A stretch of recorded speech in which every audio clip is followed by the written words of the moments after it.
হামের প্রাদুর্ভাব মোকাবিলায় ৩০ উপজেলায় টিকাদান পাচ্ছে ৬ থেকে ৫৯ মাসের শিশুরা।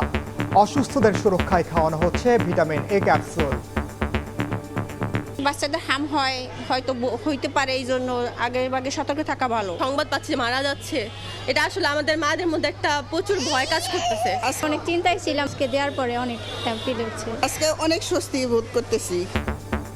১২ এপ্রিল ঢাকার ২ সিটিতে শুরু হবে ক্যাম্পেইন। ৩রা মে থেকে চলবে সারা দেশে।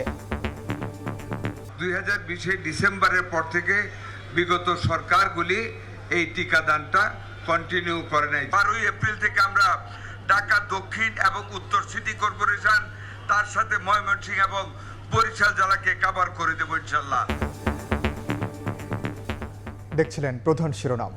দুপুরের সময় সঙ্গে আছি আমি ওমর রিনান। এবার অন্যান্য শীর্ষ সংবাদ। যুদ্ধের কারণে সরবরাহ বিঘ্নিত হওয়ায় দেশেও পণ্যের দাম বাড়ার শঙ্কা অর্থমন্ত্রীর। তেলের জন্য ফিলিং স্টেশনে দিন রাত অপেক্ষা, বেড়েই চলেছে গ্রাহকের দুর্ভোগ। রাস্তা ফুটপাত দখল করে বছরের পর বছর ব্যবসা। নিউ মার্কেট আগারগাঁওয়ে শত শত অবৈধ দোকান উচ্ছেদ ডিএমপির। জরিমানা, মালামাল জব্দ। চুরি গেছে সিগন্যাল বক্স, সংযোগ কেবল। বিকল আধুনিক ইন্টারলক সিস্টেম। ভেঙে পড়েছে পদ্মা সেতু রেল প্রকল্পের সংকেত ব্যবস্থাপনা। যে কোনো সময় দুর্ঘটনার শঙ্কা। মঙ্গল বা আনন্দ নয়, এবার হবে বৈশাখী শোভাযাত্রা, জানালেন সংস্কৃতিমন্ত্রী।